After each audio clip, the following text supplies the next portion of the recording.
You've heard of Prometheus and Atlas. But what if I told you the most dangerous Titan was the one history tried to erase? Welcome, seekers of myth and mystery.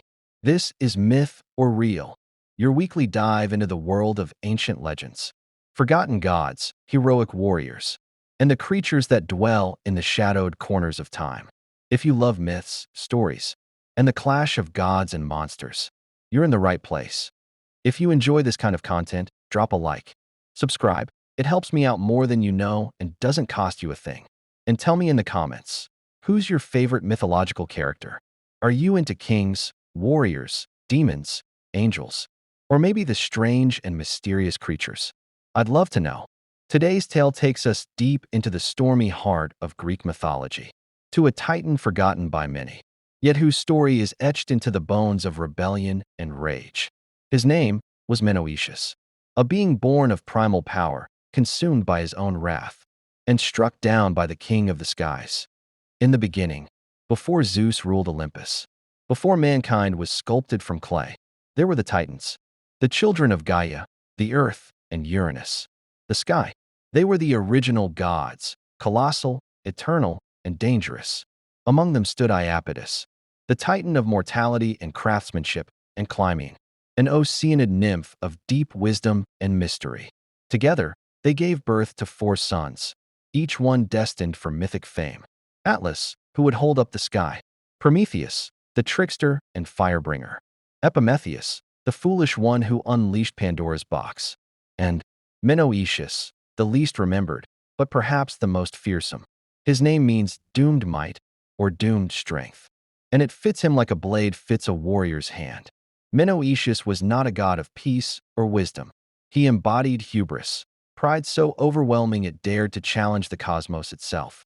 He was strength without restraint, fury without focus. While his brothers played their parts, Prometheus with men, Atlas with endurance, Menoetius reveled in war, destruction, and power.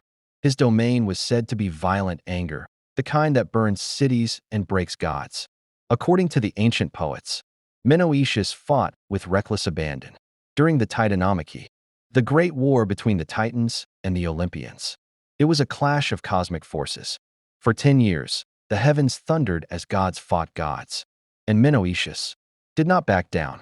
He struck down thunder spirits and wrestled skyborne beasts. His fury became legendary, his arrogance even more so. But against Zeus, even the mightiest would fall.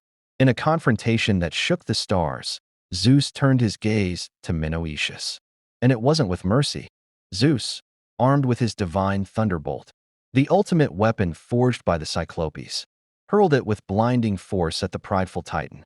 It didn't just kill him, it obliterated him. Or so the legends say. Some ancient accounts claim that Zeus didn't kill Menoetius outright. Instead, he struck him down, destroyed his body, and cast his immortal essence into the underworld, Erebus, the deepest, darkest place beneath Hades. Not punishment, not death, a warning to the rest of creation. While the world remembers Prometheus for his fire and Atlas for his burden, Menoetius became a whisper in the halls of myth. But he didn't vanish completely. His name would echo through his bloodline. Menoetius had a son, Patroclus, the companion, lover, and soulbound brother of Achilles in the Trojan War. That's right, the wrathful Titan's blood ran in the veins of the gentle, noble-hearted Patroclus. It's one of mythology's great ironies, that a Titan of wrath would father, a mortal of compassion and loyalty. And yet, it fits the Greek way. Fate weaves strange patterns. Some scholars even suggest that Menoetius's fate influenced Patroclus's destiny, that the doom that struck the father echoed in the son, whose death would ignite Achilles' legendary rage. But there are lesser-known myths, fragments, whispers from lost scrolls, that paint Menoetius in an even more mysterious light. Some Orphic texts suggest that Menoetius was not just a titan of violence, but a being who represented the destructive power of divine fire. The same fire Prometheus stole. Was he a guardian of that sacred flame before Prometheus betrayed the gods?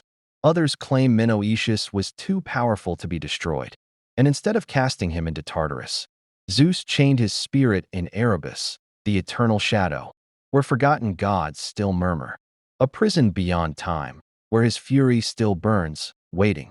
It is said that if the world ever falls into true chaos, the rage of Menoetius will rise again, not as a titan, not as a god, but as something worse. So, was Menoetius simply a mythic symbol of arrogance and downfall? Or was he something more? A forgotten force, erased by history and overshadowed by his more famous brothers? His story is a warning that power, without wisdom, leads to ruin, and that even immortals can fall. If you like today's myth, like the video, subscribe to the channel, it's free, and it helps me bring more of these ancient stories to life. Drop a comment below and tell me, who's your favorite mythological character? Are you more into kings like Gilgamesh or Arthur? Warriors like Achilles? Demons? Angels? Creatures of chaos? I want to hear your pick. Until next time, this is Myth or Real, where legends breathe and the past whispers its secrets. Stay curious, stay bold, and never stop exploring the myth.